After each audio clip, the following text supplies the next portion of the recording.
আসসালামু আলাইকুম দর্শক। আজকে একটা খবরের শিরোনাম দেখে ভালো লাগলো এবং সেই মানুষটার কথা মনে পড়ল।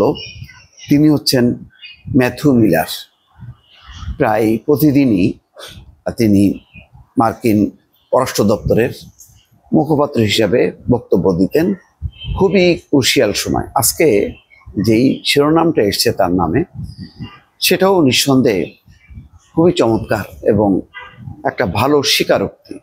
সেটা হচ্ছে গাজায় নিঃসন্দেহে যুদ্ধাপরাধ করেছে ইসরায়েল।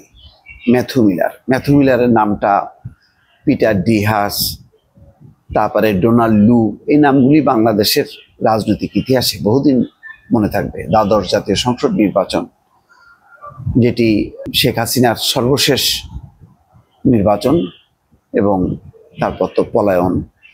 ওই সময় এই ম্যাথু মিলার মার্কিন পররাষ্ট্র দপ্তর থেকে অ্যান্থনি ব্লিংকেন, মনে আছে, পররাষ্ট্রমন্ত্রী Anthony Blinken, Matthew Miller, Afrin Siddique, তারপরে কি আজরা, এক মহিলার পুরো নামটা আমার মনে নেই, তারপরে বাংলাদেশি পিটার ডি হাস, তারা অনবরত বাংলাদেশে একটি অংশগ্রহণমূলক নির্বাচনের কথা বলতেন মানবাধিকারের কথা।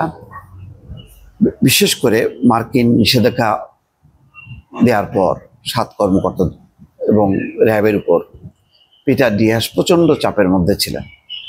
তারপরও আওয়ামী লীগের নেতারা, কর্মীরা শীর্ষ পর্যায় থেকে পিটার ডি হাসকে বলতো বিএনপির স্থায়ী কমিটির সদস্য, কিন্তু তিনি বিএনপির অফিসে যাননি, আওয়ামী লীগের অফিসে গেছেন। ফুলের তোড়া দিয়ে আওয়ামী লীগের সাধারণ সম্পাদক ওবায়দুল কাদের তাকে অভিনন্দন জানিয়েছিলেন। এমনকি শেষ পর্যায়ে অ্যান্থনি ব্লিংকেনের বা ডোনাল্ড লুর একটা চিঠি নিয়ে সংলাপের জন্য চেষ্টা করেছেন, মানে শেষ মুহূর্ত পর্যন্ত চেষ্টা করেছে সবার অংশগ্রহণে একটা নির্বাচন। এবং এই নির্বাচনটা যদি আসলে হতো, তাহলে কিন্তু আজকের এই পরিণতি, একটা প্রাচীন দল, বৃহত্তম দল, একসময় স্বাধীনতা মুক্তি যুদ্ধে যাদের ভূমিকা ছিল, তাদের এই পতন ঘটতো না। কিন্তু ওই যে পাপ বাপকেও ছাড়ে না, সেই কারণে বোধহয় সবার অনুরোধ উপেক্ষা করেছে। 15 বছরে কারোর অনুরোধ তিনি রক্ষা করেননি। যুদ্ধাপরাধের নামে জামাত শীর্ষ নেতাদের ফাঁসির ব্যাপারে মতিউর রহমান নিজামী সহ অনেকের ব্যাপারে এরদোয়ান পার্সোনালি চেষ্টা করেছেন, হিলারি ক্লিন্টন চেষ্টা করেছেন যে ফাঁসি না দেওয়ার জন্য। শেখ হাসিনা শুনেননি। না শুনতে শুনতে এত বেপরোয়া হয়ে গেছে, তিনি বিদেশি শক্তিধর দেশের যৌক্তিক অনুরোধ যেমন শোনেননি, দেশের মানুষের কথাও শোনেননি।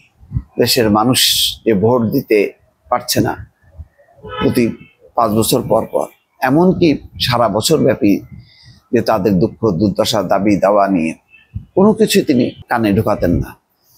বেপরোয়া একটা ভঙ্গি নিয়ে দেশ চালাতে গিয়ে শেষ পর্যন্ত মুখ থুবড়ে পড়েছেন এবং এখন দিল্লির কোলে আশ্রয় নিয়ে বসে আছেন।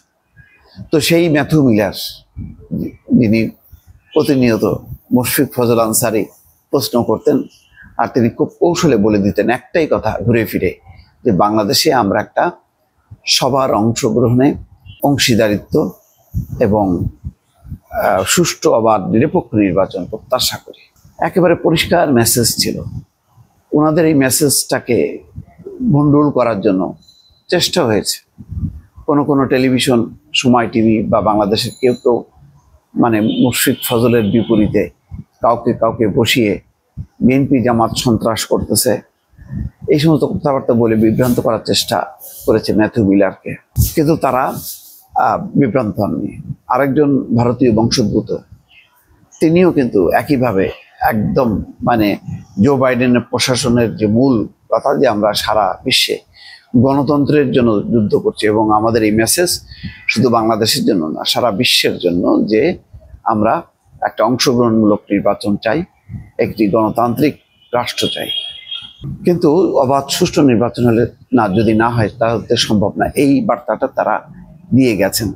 সেই কারণে আজকে ম্যাথু মিলার আরেকটা পয়েন্টে সেই ফিলিস্তিন মুসলমানদের একটা অত্যন্ত গভীর বেদনার জায়গা। সেটার ব্যাপারেও তিনি মন্তব্য করেছেন যে ফিলিস্তিনের গাজায় ইসরায়েল যুদ্ধাপরাধ করেছে, এই নিয়ে তার মনে কোনো সন্দেহ নেই।